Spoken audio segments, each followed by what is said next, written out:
To daily fact. आज हम बात करेंगे गुप्ता अंपायर के बारे में कि जो गुप्ताज है उनको किस तरह से जो है वो हम पढ़ सकते हैं और हमें जो है वो एग्ज़ाम में किस तरह से जो है वो ये हेल्प कर सकता है। गुप्ता पीरियड को जो है वो जनरली अर्ली मेडिवियल फेज भी कहा जाता है, यानी कि 300 से लेकर जब हम बात करते हैं 600 सीई या फिर इसको एडी भी कहा गया है।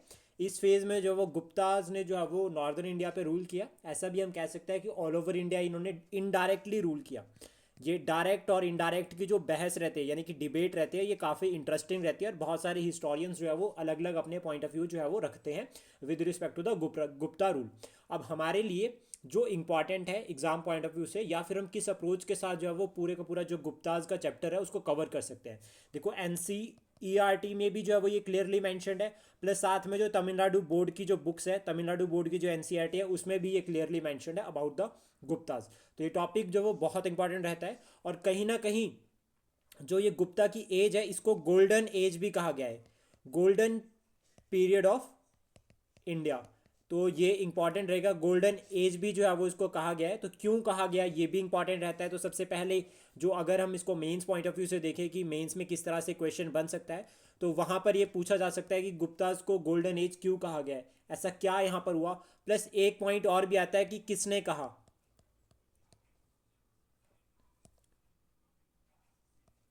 ये बहुत इंपॉर्टेंट है कि कहा किसने, सबसे पहले तो ये भी पता होना चाहिए।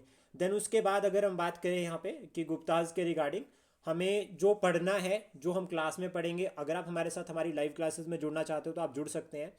तो जो हम कवर करेंगे गुप्ताज में, तो सबसे पहले तो हम ये है कि 300 से लेकर 600 के बीच में जितने भी हमारे जो है वो मेजर इवेंट्स की अगर हम बात करें यहाँ पे, तो रूलर्स के नाम आते हैं कि वो रूलर्स कौन कौन थे जिन्होंने गुप्ताज को मतलब गुप्ता डायनेस्टी को लीड किया। इंपॉर्टेंट जैसे कि अगर हम बात करें चंद्रगुप्त वन, चंद्रगुप्त टू, समुद्रगुप्त, इस तरह से हम जो है वो पर्सनैलिटीज़ को पढ़ेंगे, इनके नाम याद करेंगे। सेकेंड, हम उससे मतलब इनको पढ़ने के लिए जो सबसे इंपॉर्टेंट रहता है वो रहता है सोर्सेज। क्या क्या वो सोर्सेज है और सोर्सेज में उनके राइटर्स कौन है, ये इंपॉर्टेंट रहता है। और राइटर्स पेपर में पूछे भी जाते हैं। इवन अगर हम बात करें यूजीसी नेट हिस्ट्री में, तो इन यहाँ पर जो राइटर्स हैं उनके नाम आते हैं। जैसे कि फॉर एग्जांपल अगर हम बात करें चाइनीज़ ट्रैवलर्स, तो जो चाइनीज़ ट्रैवलर हुइन सैंग वगैरह ये सब भारत में आए, बुद्धिस्ट बुक्स को कलेक्ट करने के लिए भारत में आए थे, ये बुद्धिस्ट टेक्स्ट को स्टडी करने के लिए भारत में आए थे। तो यहाँ पर कहीं ना कहीं फिर ये जो है वो यहाँ की हिस्ट्री के बारे में भी बताते हैं। तो ये सोर्सेज हो गए। प्लस अदर एपिक्स की अगर हम बात करें यहाँ पे, फॉर एग्जांपल है कि जो पुराण है, पुराना भी जो है वो फाइनली जो है वो इस टाइम पे ख़त्म हुए, मतलब इस टाइम पे पूरे लिख दिए गए थे, फाइनल टच गुप्ता के टाइम पे आया। एपिक्स की अगर हम यहाँ पर और बात करें तो रामायण और महाभारत कहीं ना कहीं फाइनल टच इनका भी यहाँ पर जो मेंशन होता है। प्लस इसके बाद एक सोर्स आता है, वो आता है इंस्क्रिप्शंस का। और इंस्क्रिप्शंस में सबसे इंपॉर्टेंट आती है प्रयाग प्रस्ती। प्रयाग प्रस्ती जो ये इंस्क्रिप्शन है यहाँ पर जो अब आपका चंद्रगुप्त मौर्य के बारे में, अशोका के बारे में और आपका चंद्रगुप्त ये गुप्ताज वाले और प्लस जहांगीर के बारे में बता रखा है। तो ये बहुत इंपॉर्टेंट रहता है और यहाँ से क्वेश्चन ऑलरेडी प्रीलिम्स में भी जो है वो एक बार बन रखा है, तो ये भी इंपॉर्टेंट रहेगा, इसको भी हम कवर करेंगे। देन उसके बाद यहाँ पर हम जो है वो सोर्सेज में एक पॉइंट और इंक्लूड कर सकते हैं, वो है कॉइन्स का। कॉइन्स या फिर अगर हम बात करें साथ में सील्स कि कौन कौन से कॉइन्स जो है वो इंट्रोड्यूस किए। जैसे फॉर एग्जांपल अगर हम बात करें तो गुप्ताज ने जो है वो गोल्ड कॉइन और साथ में कॉपर, गोल्ड और silver coin, not copper, silver coin जो है वो उन्होंने इशू किया था। इसमें हम पढ़ेंगे, जब हम इन डिटेल पढ़ेंगे तो कुछ हिस्टोरियन ये भी कहते हैं कि गोल्ड के साथ जो है वो उन्होंने जो है वो सिल्वर के कॉइन्स को इशू किया। प्लस कुछ रेयर केसेस में कॉपर के कॉइन्स भी थे। इवन गोल्ड के कॉइन्स जो है बहुत सारे जो है उन्होंने इशू किए। अब ये सोर्स कैसे बनता है कॉइन, सबसे इंपॉर्टेंट एक सिक्का किस तरह से सोर्स बन सकता है हिस्ट्री को पढ़ने का। तो यहाँ पर फैक्टर लिंक होता है कि एक तो किंग का नाम होगा, ठीक है, किंग नेम होगा, ठीक है, और साथ में डाइटी होगी। उस या तो उस डाइटी की इमेज होगी या उस डाइटी का नाम होगा, मतलब जिसकी वो पूजा करता था उसका नाम होगा और किंग का नाम होगा जिसने इसको इशू इशू किया है। तो इससे हमें जो है वो एक क्रोनोलॉजी पता चलती है कि फॉर एग्जांपल है कि श्रीगुप्त ने कोई क्वाइन इशू किए, या फिर जो है वो चंद्रगुप्त वन ने कोई क्वाइन इशू किए, या फिर समुद्रगुप्त ने कोई क्वाइन इशू किए। तो इससे हमें पता चलता है कि एक के बाद एक राजा बना। तो ये क्लियर होता है यहाँ पर। देन प्लेट इंस्क्रिप्शंस में आपको बता चुका हूँ। और यहाँ पर इंस्क्रिप्शंस में एक तो प्रयाग प्रस्ती हो गया, दूसरा एक और आती है वो होती है मंदा मंदासोर। मंदासोर इंस्क्रिप्शन ये भी इंपॉर्टेंट रहती है, जहाँ पर जो है वो आपका जो है वो काफ़ी जो है वो इस गुप्ता डायनेस्टी के बारे में बता रखा है। और इसमें जो डाइटी था पर्सनैलिटी, उसका नाम था वत्सा भता। वत्सा भता जो है वो ये डिवोटी था सूर्य भगवान का। सूर्य भगवान की ये पूजा करता था। और इसने जो है वो, अगर हम बात करें एक तरह से, ये जो है वो आपका मदनासोर जो आपकी इंस्क्रिप्शन है वो इसने लिख रखी है। चाइनीज ट्रेवलर की हम यहाँ पर ऑलमोस्ट बात कर चुके हैं। फिर उसके बाद कुछ इस पीरियड में और सोर्सेज आते हैं जो आते हैं तमिल सोर्सेज की भी अगर हम बात कर सकते, देखो 3 सेंचुरी BC से लेकर 3 सेंचुरी AD तक जो है वो संगम एज है। संगम एज में जो है वो ग्रामर का जो वो फुल डेवलपमेंट हो रखी है और तमिल लिटरेचर की डेवलपमेंट हो रखी है। तो उसके बाद भी तमिल लिटरेचर जो है वो ग्रो किया। यहाँ पर मेनली संस्कृत की अगर हम बात करें तो संस्कृत में जो लाइक सोर्सेज थे या बुक्स थी या फिर प्लेज अगर हम बात करें तो वो भी कहीं ना कहीं गुप्ता अम्पायर के बारे में बात करते हैं। देन अब हमें किस तरह से मेंस में ध्यान रखना है या मेंस में हम किस तरह से लिख सकते हैं, स्पेशली अगर हम बात करते हैं हिस्ट्री ऑप्शनल की, तो उसमें हम ना एक अप्रोच बना के चल सकते हैं। तो सबसे पहले जो बेसिक अप्रोच रहती है वो रहती है मॉडर्न हिस्टोरियंस की, कि कौन कौन जो है वो मॉडर्न हिस्टोरियंस थे। ठीक है, और इसमें अगर हम बात करें मॉडर्न हिस्टोरियंस में तो देखो सबसे पहले तो एक RS शर्मा हो गए। हम RS शर्मा को भी जो है वो अपनी आंसर राइटिंग में जो है वो इंक्लूड कर सकते हैं, इनका नाम एज ए रेफरेंस डाल सकते हैं। देन उसके बाद DN दत्ता, ये भी इंपॉर्टेंट हिस्टोरियन थे। ठीक है, इनके भी कुछ पॉइंट ऑफ व्यू थे। और एक आता है DD खुशाम्बी, ये कुछ मॉडर्न हिस्टोरियंस हैं हमारे फ्रीडम स्ट्रगल की, हमारे आफ्टर इंडिपेंडेंस के, जो हमें हेल्प कर सकते हैं। इनकी NCRTs है जिनको हम पढ़ सकते हैं, इनकी स्टैंडर्ड बुक्स भी है जिनको हम पढ़ सकते हैं, और फिर हम इनको एज अ रेफरेंस लिख सकते हैं कि RS शर्मा ने NCRT में या RS शर्मा ने एंशिएंट हिस्ट्री में ये कहा रखा है। उन मतलब like for example RS Sharma ने जो है वो ये जो गुप्ता पीरियड है 300 से लेकर 600 तक, इसको फ्यूडलिज्म के साथ लिंक किया है। फ्यूडलिज्म का कंसेप्ट भारत में, वैसे तो देखो ये यूरोपियन कंसेप्ट है फ्यूडलिज्म, लेकिन भारत में भी एग्जिस्ट करता था फ्यूडलिज्म। तो इन्होंने यहाँ पर कुछ फीचर्स भी बता रखे हैं कि जो फ्यूडलिज्म है उसके जो है वो कुछ फीचर्स भी है जिस फॉर्म में जो है वो ये भारत में था। तो वो फीचर्स हम बता सकते हैं, जैसा फॉर एग्जांपल कि एडमिनिस्ट्रेशन था, तो एडमिनिस्ट्रेशन को जो है वो एक तरह से जो वो एडमिन ब्लॉक्स को डिवाइड कर रखा था। सबसे पहले देखो सेंटर होता था, फिर सेंटर के बाद जो आपके प्रोविंसेस होते थे, फिर प्रोविंसेस के बाद डिस्ट्रिक्ट होती थी, और डिस्ट्रिक्ट के बाद फिर विलेजेस होती थी। तो एक तरह से कहीं ना कहीं कंसेप्ट आता है आपका सेंटर, प्रोविंसेस, डिस्ट्रिक्ट। तो ये फ्यूडलिज्म में लिंक करता है कि प्रांत को डिवाइड कर दिया है डिफरेंट यूनिट्स में, ताकि जो है वो एडमिनिस्ट्रेट करना आसान हो जाए।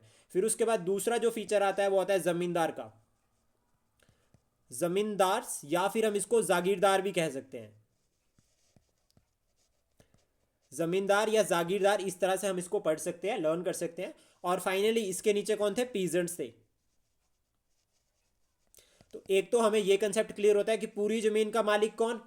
जिसकी स्टेट है, यानी कि नेशन, यानी कि जो राजा है। देन उसके बाद राजा ने जमींदारों को जमीन दे रखी है, तो ऑनर किसको बना दिया? राजा ने जमींदार को। और पीजेंट क्या थे? वर्कर्स से काम करने वाले, मतलब उनके पास जो है वो राइट नहीं था। फिर जमींदार के पास सिर्फ एक फंक्शन नहीं था, जमींदार रेवेन्यू कलेक्शन का काम करते थे।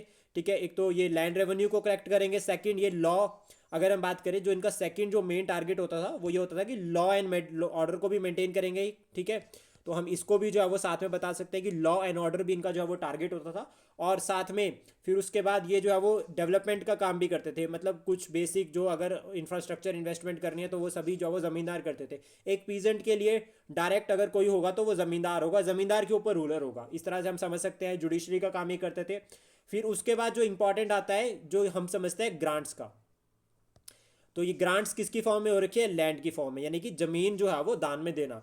तो एक तो किसको दी जाती थी? ब्राह्मण्स को, जो पॉइंट क्लियर होता है। क्यों? क्योंकि वो क्या करते थे? यज्ञ वगैरह परफॉर्म करते थे। डिफरेंट जो है वो लाइक कोई भी जो है वो पुरोहित हो गया, वो गाइड कर रहा है, ठीक है, राजा को, इसके रिगार्डिंग उनको मिलता था। दूसरा यहाँ पर मिलता था गवर्नमेंट ऑफिशियल्स को, जो राजा को सर्विस देते थे, राजा के लिए काम करते थे। जैसे फॉर एग्जांपल है कि आपके एडमिनिस्ट्रेटिव ऑफिशियल्स या फिर आपके आर्मी ऑफिशियल, तो उनको जो है वो सरकार क्या करती थी यार, जो राजा क्या करता था, उनको जो है वो in return of their salary, इसको कहते हैं वतन जागीर, और बाद में अकबर ने इसको वतन जागीर कहा है। फिर इसमें यह भी कंसेप्ट आता है कि क्या ये ट्रांसफरेबल थी या हेरिडिटरी थी।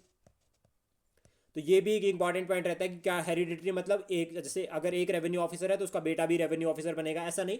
तो इसमें ये पॉइंट भी लिंक होता है। फिर जिमिलर जमींदारी को भी यहाँ पर इस तरह से लिंक करके पढ़ा जा सकता है। और सबसे इंपॉर्टेंट बात यहाँ पर आती है इस फ्यूडलिज्म में, गुप्ता फेज में, वो आती है इकोनॉमी की, कि अगर ये फ्यूडलिज्म था तो यहाँ पर इकोनॉमी कैसी थी। तो यहाँ पर जो इकोनॉमी बता रखी है वो बता रखी है self sufficient economy.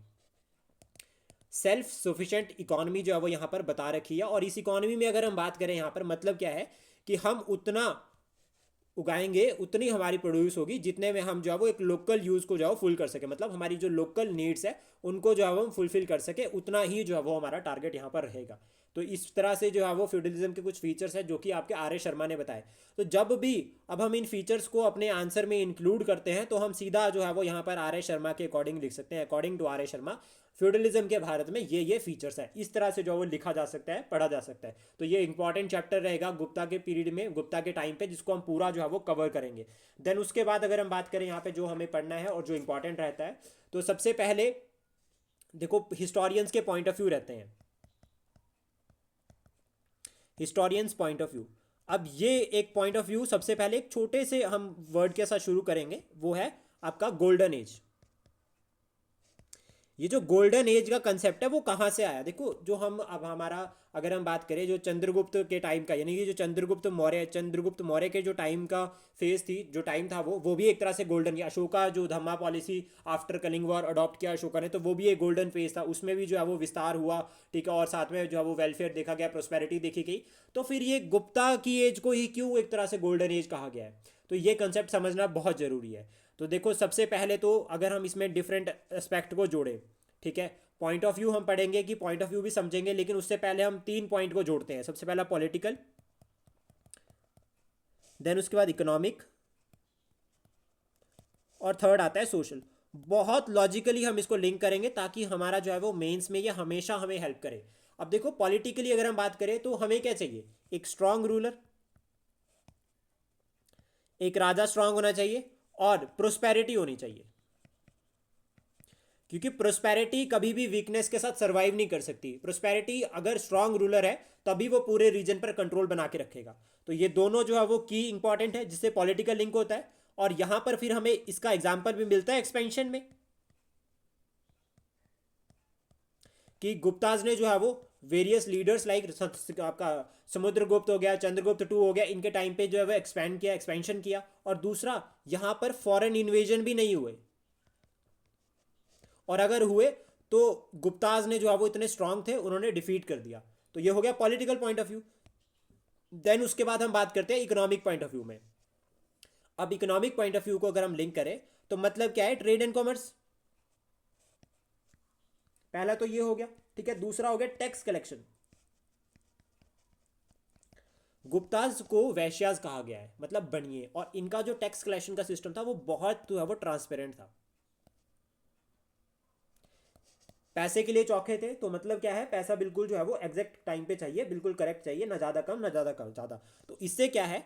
Trade and commerce और साथ में जो आपका टैक्स कलेक्शन है वो ट्रांसपेरेंट हुआ, तो इससे जो है वो इनको हेल्प मिली। तो मतलब ये जो है वो ग्रो किया अंपायर। जनरली बात है कि अगर अंपायर को ग्रो करना है तो उसके पास एक अच्छी इनकम होनी चाहिए, ठीक है। उसके बाद सोशल में अगर हम बात करें, सोशल में इसको पॉइंट को लिखे तो पहला तो आ जाता है प्रोस्पेरिटी। अगर ट्रांसपेरेंट रेवेन्यू कलेक्शन सिस्टम है, ठीक है, तो उससे प्रॉपरली जो है वो आपका क्या होगा कि जो पीजेंट्स है वो भी खुश होंगे और बर्डन नहीं इंक्रीज होगा। लेकिन यहाँ पर भी डिफरेंट डिफरेंट हिस्टोरियंस के पॉइंट ऑफ व्यू आते हैं। देन उसके बाद सोशल में एक पॉइंट आता है, वो आता है रिलीजियस फैक्टर। अब गुप्ताज बनिए, ठीक है, हिंदू, ठीक है, ऑलमोस्ट, लेकिन भाई हम देख रहे हैं कि बुद्धिज्म को भी प्रमोट कर रहे हैं। तो मतलब क्या क्लियर होता है कि सेकुलर स्टेट, सेकुलर स्टेट मतलब स्टेट इन द सेंस कि लाइक सेकुलर जो इनका किंगडम है, इनका जो अंपायर है वो एक सेकुलर इन नेचर है, बुद्धिज्म को भी सपोर्ट कर रहा है, जैनिज्म को भी सपोर्ट कर रहा है, इस तरह से। तो ये हम लिंक कर सकते हैं, ये हम समझ सकते हैं इस तरह से। तो ये 3 पॉइंट ऑफ व्यू आते हैं जब भी हम किसी अंपायर को पढ़ेंगे, जब भी हम किसी राजा को पढ़ेंगे, तो हम 3 पॉइंट्स में पढ़ सकते हैं इस तरह से। और इसमें एक फोर्थ पॉइंट हम और इंक्लूड कर सकते हैं, या हम उसको जो है वो एक तरह से पॉलिटी में भी मैंशन कर सकते हैं, दैट इज मिलिट्री। क्योंकि जब राजा स्ट्रांग है तो उसके बाद मिलिट्री स्ट्रांग है, तो कोई एक्सप्लॉयटेशन नहीं होगा, कोई भी जो है वो चैलेंजेस नहीं देखे जा सकते हैं। देन और चैलेंजेस अगर आते हैं तो उनको एड्रेस जो है वो इजीली किया जा सकता है। तो यहाँ पर हम इस तरह से जो है वो समझ सकते हैं। अब हिस्टोरियंस के पॉइंट ऑफ व्यू हम देखते हैं रिगार्डिंग द गोल्डन एज। अब ये गोल्डन पीरियड की जो सबसे पहले बात करी वो करी इंडियन हिस्टोरियंस ने। जो हमारे इंडियन हिस्टोरियंस थे उन्होंने ये कहा कि जो आपकी गुप्ता एज है वो गोल्डन एज है। क्यों? और ये कब कहा? 18th सेंचुरी में। 18th सेंचुरी में जो हमारे लोग पढ़ रहे थे, इंडियंस इंटेलेक्चुअल्स, उन्होंने कहा कि गुप्ता एज गोल्डन एज थी। क्यों? क्योंकि जो ब्रिटिशर्स यहाँ पर स्टडी कर रहे थे उसको काउंटर करने के लिए, यानी कि जो इंपीरियल जो हिस्टोरी थी, मतलब इंपीरियल हिस्ट्री थी, जिसमें कहा गया है कि रीडिस्कवरी या डिस्कवरी ऑफ इंडिया, तो वो वाले जो हिस्टोरियंस थे जिसमें हम एंग्लिसिस्ट इंक्लूड करते हैं, जिसमें हम ब्रिटिशर्स को इंक्लूड करते हैं, तो उनको टारगेट करने के लिए, उनको काउंटर करने के लिए उन्होंने कहा कि भाई वो गोल्डन एज है, उसको देखो, यहाँ पर आपको सब कुछ मिलेगा, ट्रेड एंड कॉमर्स मिलेगा, प्रोस्पेरिटी मिलेगी, एक अच्छा स्ट्रॉन्ग अंपायर मिलेगा जिसने पैन इंडिया यानी कि पूरे के पूरे भारत पर कंट्रोल किया इस तरह से। तो ये एक पॉइंट ऑफ व्यू बन सकता है। तो गोल्डन एज के रिगार्डिंग भी हम जो है वो हिस्टोरियंस को बता सकते हैं, तो ये हमें एक हेल्प मिलेगा। देन उसके बाद जो इंपॉर्टेंट पॉइंट हमें पढ़ने हैं, ठीक है, वो बात करेंगे हम राजाओं के बारे में कि कौन कौन जो है वो राजा थे। अब देखो, अगर आप यूजीसी नेट या फिर अगर हम बात करें हिस्ट्री ऑप्शनल इस तरह से पढ़ रहे हो, तो यहाँ पर आपको कुछ पर्सनालिटीज़ के नाम पता होने चाहिए। वैसे तो देखो, फाउंडर कहा जाता है श्रीगुप्ता को, कि जो श्रीगुप्त है वो फाउंडर है, लेकिन अभी हमें ये क्लियर पता नहीं है कि गुप्ता इसका एग्जैक्ट ओरिजिन क्या है, वो कहाँ से आए। कुछ लोग कहते हैं कि क्षत्रिय थे यानी कि जो है वो राजपूत थे, कुछ कहते हैं वैश्यास। तो ये एक कन्फ्यूज़न रहती है। तो इसमें सबसे पहले मैं आपको ये बताना चाहूँगा कि दो इंपॉर्टेंट जो है वो रूलर्स के नाम आते हैं। अगर सबसे पहले हम बात करें, एक तो आपका यहाँ पर श्रीगुप्त हो गया, दूसरा उसके बाद आता है जो रियल फाउंडर एक तरह से कहा जाता है वो होता है चंद्रगुप्त। इंपॉर्टेंट आता है चंद्रगुप्त वन, कि किस तरह से जो है आपका एम्पायर जो है वो एक्सपेंशन हुआ, या क्या जो है वो मेजर इनिशिएटिव्स लिए। तो इसमें ना हमारे पास कोई प्रॉपर एग्जैक्ट डिटेल नहीं है अर्ली जो हमारे गुप्ताज रूलर थे। इसमें दो नाम आते हैं पर्सनैलिटीज़ के। एक जो नाम आता है वो आता है महाराजा गुप्ता, ठीक है, ये नाम याद रखना है, एक महाराजा गुप्ता, जब हम इन डेप्थ पढ़ते हैं बहुत इसको, महाराजा गुप्ता। और जो दूसरा नाम आता है वो आता है, जो हमें याद रखना है इसमें, वो आता है महाराजा घटोत्कच। महाराजा घटोच घटोक, ये दो नाम आते हैं, महाराजा घटोत्कच और गुप्ता। तो गुप्ता पहले आते हैं, फिर उसका देन उसके बाद श्रीगुप्त का नाम जो है वो कहीं ना कहीं आ रखा है, लेकिन इनको कहा गया है सबऑर्डिनेट किंग। ये प्रॉपर राजा नहीं थे। जो प्रॉपर राजा बना वो बना श्रीगुप्ता 3 सेंचुरी एडी में। इसने जो है वो गुप्ताज को अलग से बनाया, अलग से जो है वो शुरू किया रूल करना। और फिर उसके बाद चंद्रगुप्त वन जो है वो 319 से लेकर 335 या फिर कहीं कहीं इसको 36 भी बता रखा है एडी। याद रखना, एडी साथ में लिखना बहुत जरूरी रहता है। इसको जो है वो एम्परर कहा गया, यानी कि रियल फाउंडर, मतलब ये पूरा जो है वो राजा बन गया। अब जब ये राजा बना तो ये स्ट्रांग था, और इसने अपने आप को टाइटल भी दिया महाराजा धीराजा का, महाराजा धीराजा। तो जहां पर ये महाराजा धीराजा का टाइटल आ रहा है, दैट मीन्स ये समझ जाओ कि वो एक इंडिपेंडेंट जो है वो रूलर बन चुका है। तो ये एक पॉइंट यहां पर क्लियर होता है। फिर उसके बाद अब ये राजा स्ट्रांग है, और हमने एक सिंपल सा कंसेप्ट समझा था कि अगर राजा स्ट्रांग है तो मतलब क्या होगा, एक्सपेंशन होगा। अब यहां पर अंपायर एक्सपेंशन की बात आती है, तो एक इंपॉर्टेंट इवेंट आता है इसके टाइम का जो बहुत इंपॉर्टेंट है, कि इसने जो लच्छावी की प्रिंसेस थी, ठीक है, ये नाम याद रखना है, लच्छावी की जो प्रिंसेस थी उससे जो है वो शादी की थी। और लच्छावी की प्रिंसेस का जो नाम था वो था कुरना कुनारा देवी। ये जो प्रिंसेस थी इससे शादी करी थी, नाम आप याद रख सकते हैं। तो इसके बाद इनका बेटा हुआ था, उनका नाम था समुद्रगुप्त।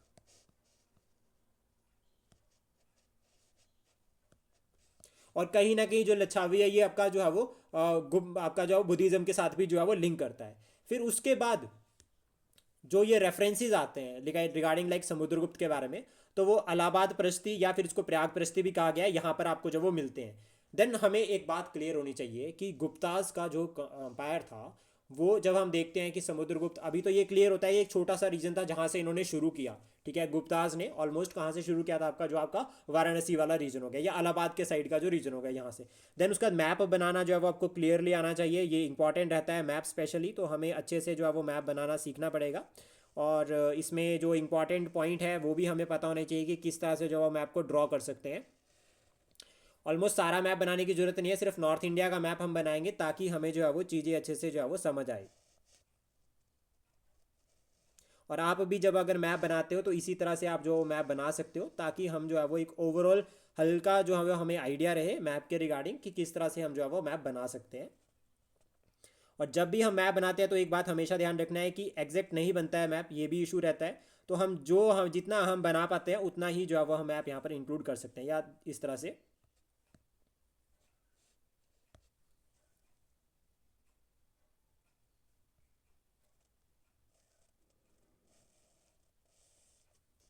अब जो ये वाला रीजन है यहाँ पे, ये यहाँ पर जो है वो गुप्ताज ने कंट्रोल कर रखा है। अब देखो सबसे इंपॉर्टेंट पॉइंट समझो, यहाँ से आई गंगा रिवर, ठीक है, दिस इज गंगा रिवर, और यहाँ से आई यमुना। तो गंगा और यमुना कहाँ पर मिलती है, that is your Prayagraj Allahabad, इस वाले रीजन पे। और दूसरा यहाँ से आती है ब्रह्मपुत्र रिवर।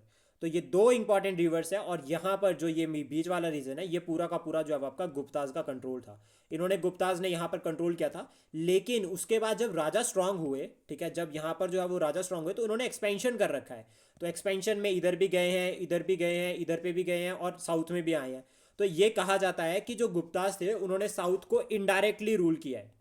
इनडायरेक्ट जो है वो उन्होंने साउथ इंडिया पे जो है वो रूल किया है। ये हम जो है वो यहाँ पर समझ सकते हैं इस तरह से कि रूल किस तरह से किया है, इनडायरेक्ट रूल। तो हम इसको लिंक कर सकते हैं। फिर सिमिलर यहाँ पर भी अगर हम बात करें तो कश्मीर यहाँ पर आता है, दिस इज योर कश्मीर वाला रीजन। तो कश्मीर की अगर हम बात करें तो यहाँ पर भी जो है वो ट्रीटी साइन करी थी। और फाइनली गुप्ताज ने इनडायरेक्टली जो है वो पूरे भारत पर जो है वो रूल किया, ये हम समझ सकते हैं। और इंपॉर्टेंट अगर हम बात करें कौन कौन जो है वो लीडर्स है जिसके बारे में हमें पढ़ना है और हम डिटेल में क्लास में पढ़ेंगे, तो सबसे पहला तो चंद्रगुप्त आता है, चंद्रगुप्त वन। अब चंद्रगुप्त वन के टाइम पे एक इंपॉर्टेंट इवेंट तो हमने पढ़ लिया इसका, मैरिज अलायंस का। देन उसके बाद इसका बेटा आता है समुद्रगुप्त।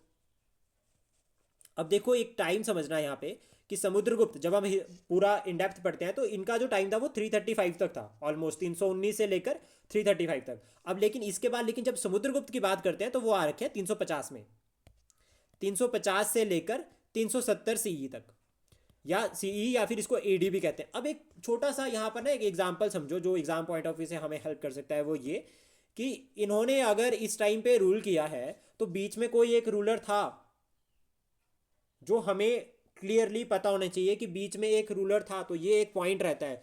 तो यहाँ पे जो एक रूलर आता है बीच में उसका नाम आता है कच्छा गुप्ता।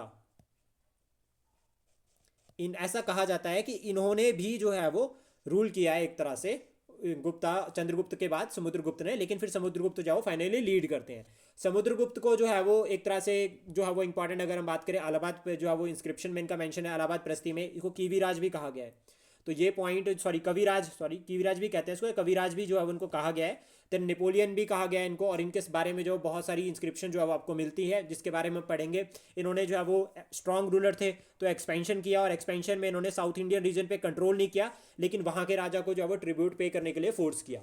उसके बाद जो इंपॉर्टेंट आता है, ठीक है, अगर हम बात करें इसके बाद जो इंपॉर्टेंट लीडर आता है वो होता है चंद्रगुप्त टू।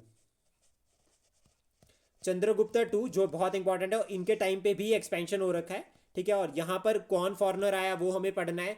और ऐसा कहा जाता है कि चंद्रगुप्त का जो टाइम था वो 376 से लेकर ऑलमोस्ट 413 तक था, यानी कि बहुत टाइम तक इसने रूल किया। लेकिन फिर एक टाइम आता है कि 370 में समुद्रगुप्त थे, बीच में 6 साल कौन रूलर बना, तो यहाँ पर कहा जाता है रामागुप्ता को, कि रामागुप्ता ने रूल किया है। लेकिन कई कई हिस्टोरियंस यहाँ पर ये कहते हैं कि रामागुप्ता लाइक कोई पर्सनालिटी था ही नहीं। तो ये भी एक जो है वो कंसर्न रहता है यहाँ पर, जिसको हमें जो है वो पढ़ना है जब हम इसको पूरा डिटेल में डिस्कस करेंगे। और एक यहाँ पर कहा जाता है कि जो आपका चंद्रगुप्त के टाइम का जो फेज थी इसको पीक कहा गया है। यहाँ के इसके बाद जो है वो गुप्ताज डिक्लाइन करते हैं। तो जब हम बात करते हैं डिक्लाइन की, तो गुप्ताज ने डिक्लाइन क्यों किया, रीजंस क्या थे वो हम क्लियर पढ़ेंगे।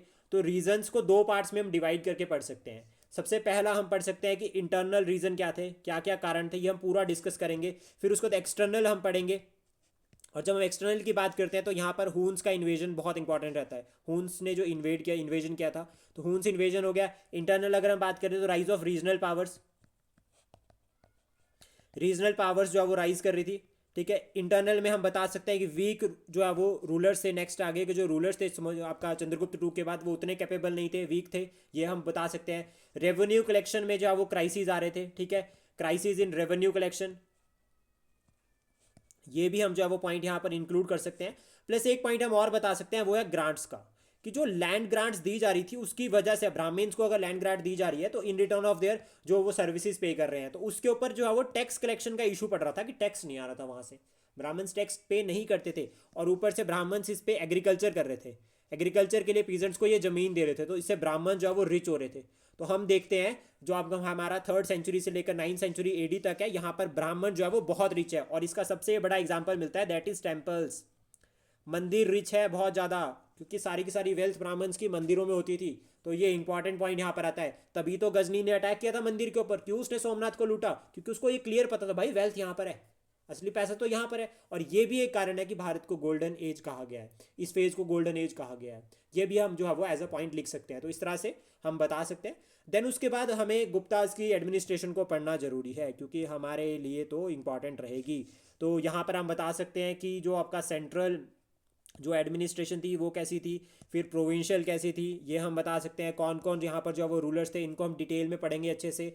प्रोविंशियल के बाद विलेज लेवल पर हम देखेंगे कि विलेज इकोनॉमी कैसी थी। उसके बाद हम बात करेंगे यहाँ पर लाइक पॉलिटी के बाद, एडमिनिस्ट्रेशन के बाद हम बात करेंगे इकोनॉमिक एक्टिविटीज़ की, वो भी हम डिटेल में डिस्कस करेंगे। इकोनॉमिक एक्टिविटीज़ में सबसे पहले तो रेवेन्यू कलेक्शन के मेथड को देखेंगे क्या क्या थे, फिर ट्रेड एंड कॉमर्स को देखेंगे क्या था, पूरा ट्रेड एंड कॉमर्स किस तरह से होता था। प्लस यहाँ पर ट्रेड हम इंटरनल भी पढ़ेंगे, इंटरनल ट्रेड कैसी थी और एक्सटर्नल ट्रेड क्या थी, ये भी हम डिस्कस करेंगे। कॉइन्स को हम देखेंगे कौन सा कॉइन कैसे इशू किया, कब किया और किसने किया, ये भी हम पूरा डिटेल में पढ़ेंगे। और उसके बाद इंपॉर्टेंट आता है सोसाइटी। अब सोसाइटी में दो विंग डिवाइड कर लो, एक तो सबसे पहले वुमेन के बारे में पढ़ेंगे, ठीक है, और दूसरा कास्टिज्म। ये दो बहुत इंपॉर्टेंट रहता है कि वुमेन की पोजीशन कैसी थी और कास्टिज्म क्या था। फिर यहां पर एक इंपॉर्टेंट फेज आती है, दैट इज भक्ति मूवमेंट की अर्ली फेज। मतलब कहीं ना कहीं यहाँ पर हम पढ़ सकते हैं बुद्धिज्म और जैनिज्म का डिक्लाइन, तो वो फैक्टर भी हम यहाँ पर समझेंगे और साथ में कवर कर सकते हैं इंटरलिंक करके। तो इस तरह से क्या हुआ कि हमारा पूरा जो है वो चैप्टर गुप्ताज का कवर हो सकता है। फिर उसके बाद एट द एंड हम क्या करेंगे कि ये जो जब हम पॉलिटिकल, इकोनॉमिक और सोशल पॉइंट ऑफ व्यू से पढ़ लेंगे, फिर हम उसके बाद पढ़ेंगे क्वेश्चंस। हम जो है वो क्वेश्चंस करेंगे, और ये क्वेश्चंस आपको प्री पॉइंट ऑफ व्यू से भी रहेंगे और मेंस पॉइंट ऑफ व्यू से भी रहेंगे। और ये क्वेश्चंस जो है वो फिर हमें क्लियर हो जाएगा कि किस तरह से जो है वो हम पूरे टॉपिक को हमने पढ़ा और हमारा टॉपिक किस तरह से क्लियर हुआ। ऑलमोस्ट हमारी जो है वो 2 से 3 क्लासेस जो है वो गुप्ता के रिगार्डिंग रहेगी, इंक्लूडिंग मेंस क्वेश्चन और प्रीलिम्स क्वेश्चन। तो अगर आपको हमारा ये इनिशिएटिव अच्छा लगा है तो पहले तो यह कि आप हमारे साथ लाइव क्लासेस में जुड़ सकते हैं और साथ में यूट्यूब पर हमारे इनिशिएटिव को सब्सक्राइब कर सकते हैं। Thank you, please support, share and subscribe daily fact.